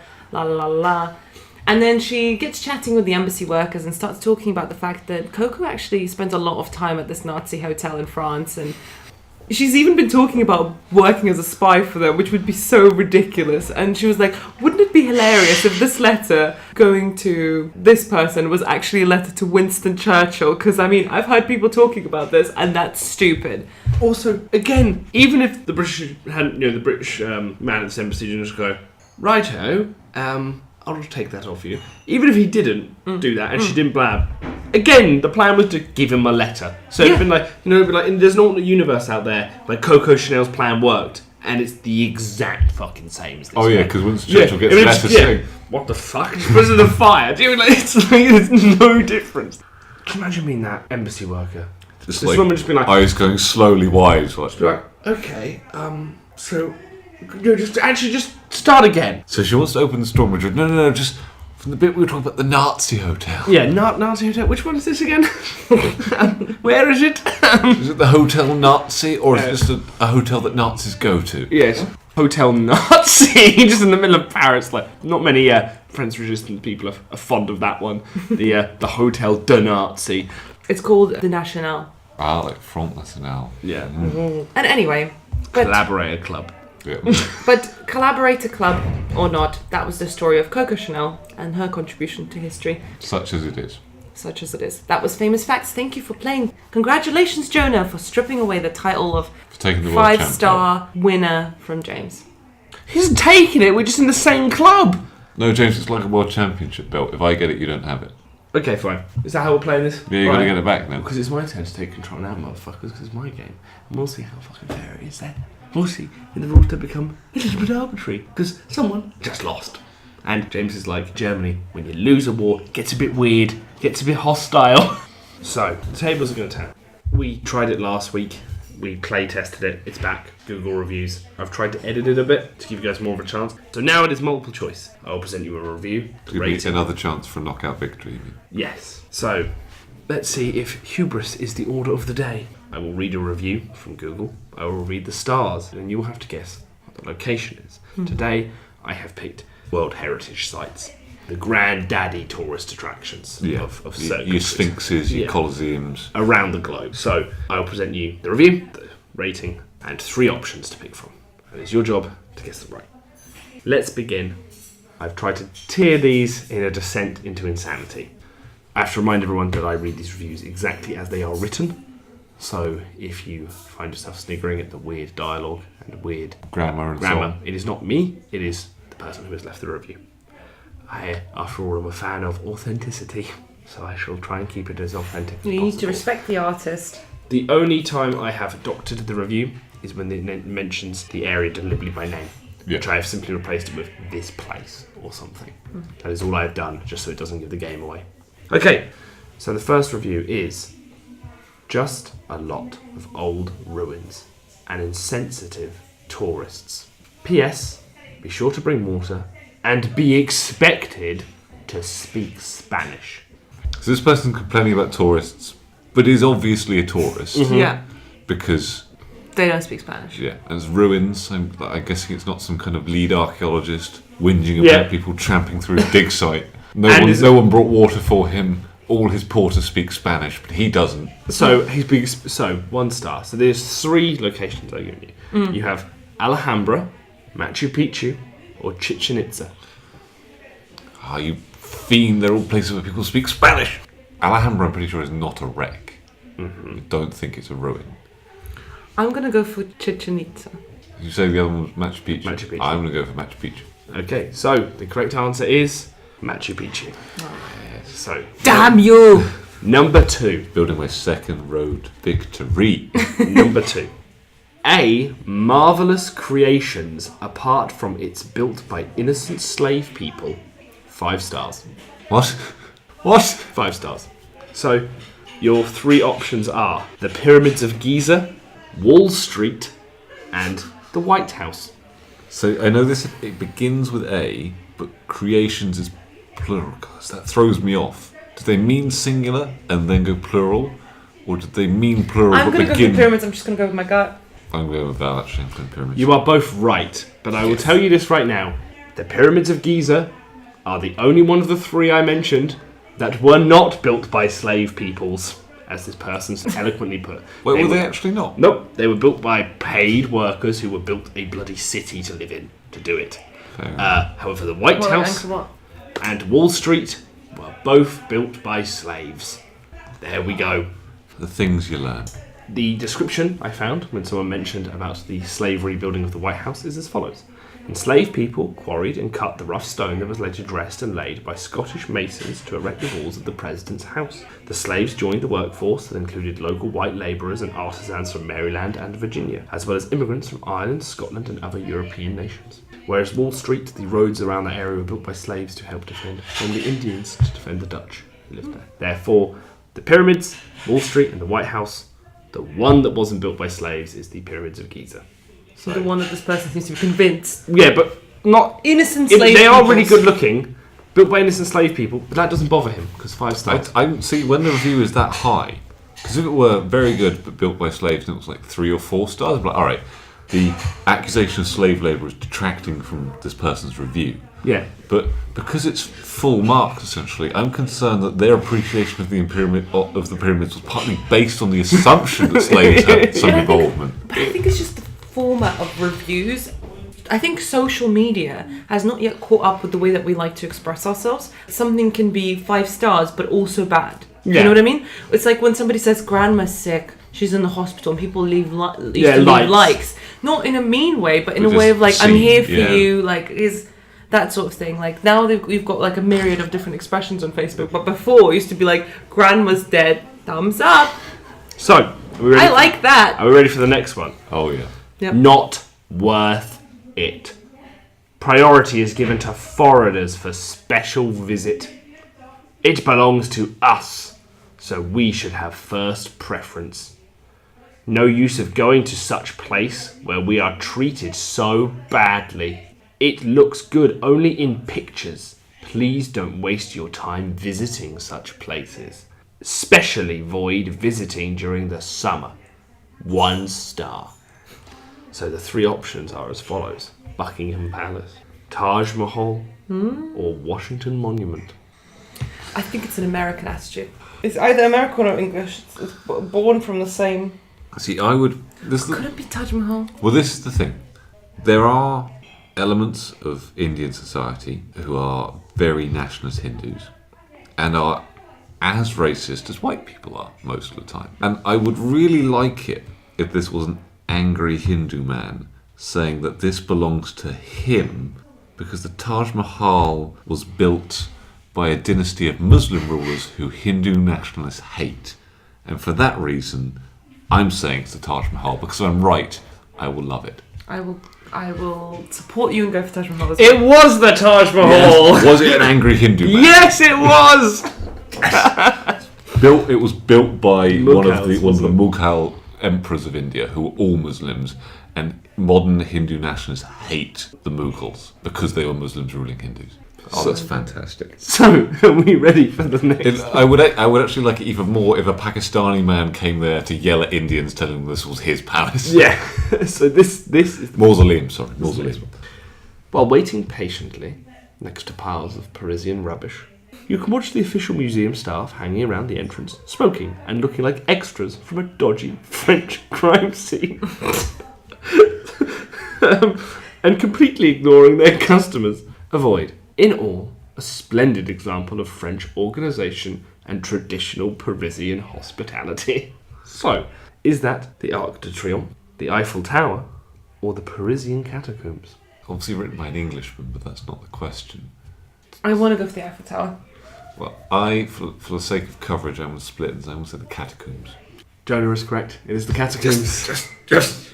So, I'm going to get two. Are you He's on actually fire. fucking Benjamin Banneker? The thing is, I'm using up. Blessed you. I'm using up so much luck here. I'm going to get killed by something like a pigeon or a field mouse today. Yeah, this is Jonah's hour, like the Witch King. So, bonus review though, because this one would have given it away, but I could not put it in our podcast. Too scary. It didn't warn the customers of the PG-18 materials like thousands of dead human bones and narrow tunnels. That's a catacomb. That's the catacombs. But that was a review. Respect. Also, that person gave it 3 stars. So it was like, it was too scary. Anyway. And mildly entertaining because of it. Number 5. This historical site is obviously well worth the visit, but the number of touts and beggars really does get to you. Be sure not to hang around on your own outside as we did. An African man forced bracelets onto mine and my partner's arm despite saying no and demanded money and then tried to grab my wallet. Right. Luckily, I'm a big guy. Alright, big guy. Yeah. And he soon backed off. No security or police to be seen anywhere. Go and see this awe-inspiring historical site. But keep your wits about you. 2 out of 5. Is it the Colosseum of Rome, the Parthenon, or the Palace of Versailles? Don't think it's Versailles. Because it's so out of the way, you don't really have loads of people hanging about there. This thing, like the thing you get, like as he called them, is it touts and beggars? Touts and beggars. The thing is, tout means grass, right? That's the old IRA slang for grass. Yeah. I'm going to go or for snip. Martian on the second one. That's the thing. I I feel don't like know what that is. you said was Colosseum an option? See, my logic is Parthenon's the big building in Greece, Yeah, the Greek temple. which the Greeks blew up at one point, but we've talked Blame about on the that. Turks. Yeah. We've just lost all our Greek viewers. My logic is Colosseum because the Colosseum fronts directly onto a street, which is where touts and beggars are likely to be found, whereas the Parthenon is on top of a hill. So I'm saying Colosseum. Okay, and you stick. I'm sticking to my guns. Well, Jonah's right. Can I point out though, I just couldn't help it to that route because he basically just like showing off. Yeah. You know, this big African man came to me, but luckily I'm a big guy. You know what I'm saying? I cracked him around the chops, and I took his bracelets. Then I made him wear them. Why was it important what ethnicity the man who was selling to him was as well? It just This seems is a man though that refers to touts and beggars though. Yeah, no, I know. Google What I'm review. saying is that like you're in a different country. Like, why is he an African man? No, I can just picture him, Daily Mail, tucked under his arm. He got it somewhere in Rome, I'm sure. Yeah. Number 6. This is in full caps, by the way. Oh, good. Extremely overrated. The most interesting thing is the gift shop. Still in full caps? No, that's not in full caps. Just calm down. It's empty and there's absolutely nothing there. What, 2 out of 5. What, the gift shop? It doesn't say. He does. It doesn't. I didn't know he was referring to the site as a whole, or like the best part is the gift shop, and that doesn't even have anything in it. In fact, that's not a gift shop. Oh, that's just a guy I decided was the gift shop standing in an alcove. And the 3 options are the Grand Canyon, the Hagia Sophia, and the Red Square. What's the Hagia Sophia? It's that big Mosque / was a church in Istanbul / Constantinople. I'm gonna go for that. It's empty. There's nothing even there, and it has a gift shop. Which may or may not, depending on how you want to interpret the wording of this review. Have I nothing. think Red Square's too big and too full of shops for them to talk about how the only good thing about it is the gift shop, because there's loads of shops there. And it's also, like, which one are you talking isn't it about? like St. Peter's Cathedral? There's like a cathedral there with the onion domes, the Kremlin's there. There's loads of stuff there. I'm actually saying the Grand Canyon. Okay, well, Val, you are right. Yes! The streak is broken. So that is what? Sorry, that is... Fucking earwinds turn up and stab me in the face. So Jonah is on, just to review, Jonah is on 5. 5 is apparently all I can do in any one game. 5. Val, you are on 2. No, you're on 3. 3. You're on 3. How many to play? 3 more to play. I'll make a comeback. Oh, I No, could. 4 more to play, sorry. Oh. 7, 8, 9 and 10. So, 3 to 5. There was too much fog. We couldn't see the statue. Sort it out. 1 star. Sort out the fog. Sort it out. Get some interns. Blow it away. What the hell? Sort it out. What's the weather? So you addressing the review to God? the 3 options are Maybe. Christ the Redeemer, Statue of Liberty, or the Motherland Calls. If you don't know the Motherland Calls, it's it's the that. big Soviet statue. Which was meant to go on top of a big building, but was too heavy, so they just had to put it on the ground. Yeah, Christ the Redeemer is obviously the big Brasilia. Brazilian. Not Brasilia, so but Rio de Brazil. Janeiro on, is it Sugarloaf Mountain or something? Yes. I'm going to go for that one. Christ the Redeemer. Christ the Redeemer. I'm agreeing with Val. You are both correct. Cool, So because I thought it was now- high up Yeah. enough for fog to be a problem. So that And is also that. you get like Rio's like a big city, so I wouldn't be surprised if there was some like smog Yeah, so in there. that's 6 to 4. It was built by an aristocrat and now home to a dictator. Every human has the right to freedom of thought, opinion and religion, as well as the freedom of peaceful expression as per the Universal Declaration of Human Rights. Those currently in charge here don't respect these.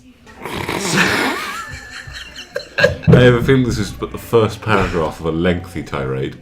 Some have imprisoned and even murdered innocent individuals to suit their selfish political ends. Unless things change, this place does not deserve anyone's respect.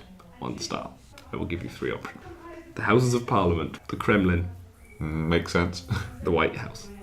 I feel like it's the White House. I feel it in the wording of the review. It was like, it was calling to a patriotic spirit But like, to be like, leave it out. Dude, it's Google reviews. yeah, exactly. Like, I'm not going to start a revolution here. what's the fucking building look like? Was it fun to walk around? No, I won't respect this for political reasons because Yeah. people who work here now are assholes. No way. I White agree House. with Val. White House. White House? White House? It was the Kremlin. Ah. It was the I Kremlin. feel like that's too obvious. Yeah. That it's full of dictators. That's what I tried to bull rush you with. Here is the next one. Still 6 to 4. 6 to 4. Val, you need to get both right and Joe needs to get both wrong for you to win. Or to draw. The carriage driver I had was a liar and a thief. Parents! Yeah. Now, I'm assuming this is the way she made it to be pronounced because she didn't put any punctuation. Parents! He also was asking about the virginity of my young daughters.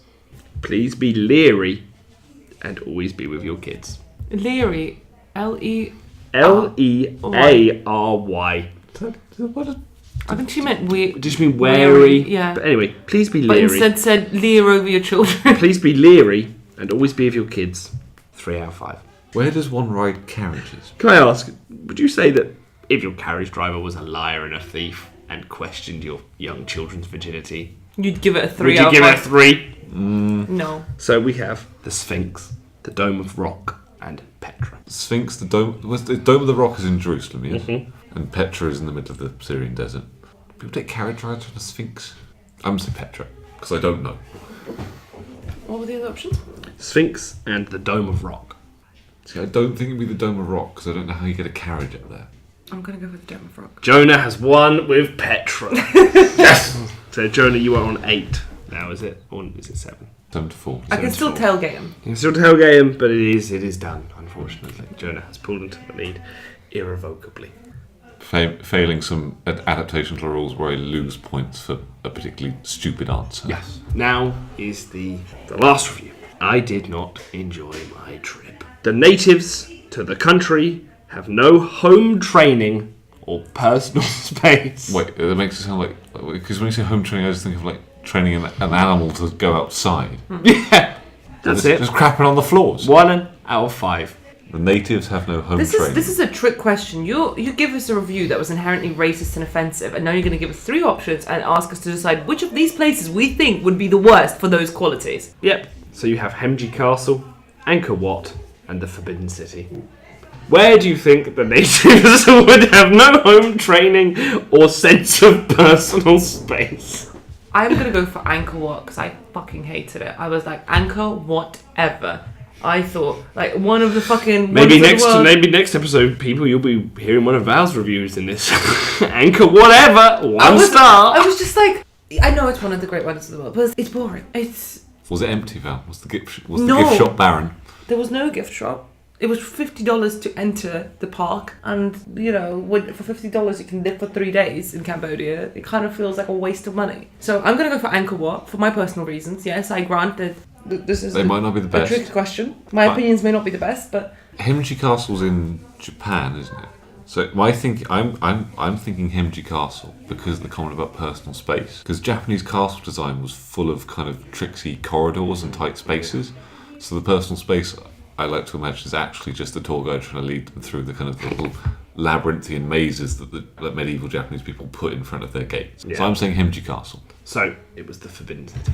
Apparently, Chinese people have no home training, so I assume that means they relieve themselves indoors. As most humans do. As most people do. So how dare they, rather than going outside like good natives. And they also have no sense of personal space. So look out, lest you find yourself outside surrounded by Chinese people pissing on you. That is the end of the segment. So we conclude with a 7 to 5. And with that, thank you so very much for joining us on today's Late Shift. We hope you enjoyed it as much as we enjoyed being here with you. We'll be back in 2 weeks to fill your heads with more stories of strange places and glorious propaganda. Indeed. We promised that we will have rescued Saul from the clutches of Paul Bettany. So thank you so much for being here with us. My name is Val. I'm James. I'm Jonah. Goodbye, citizens of the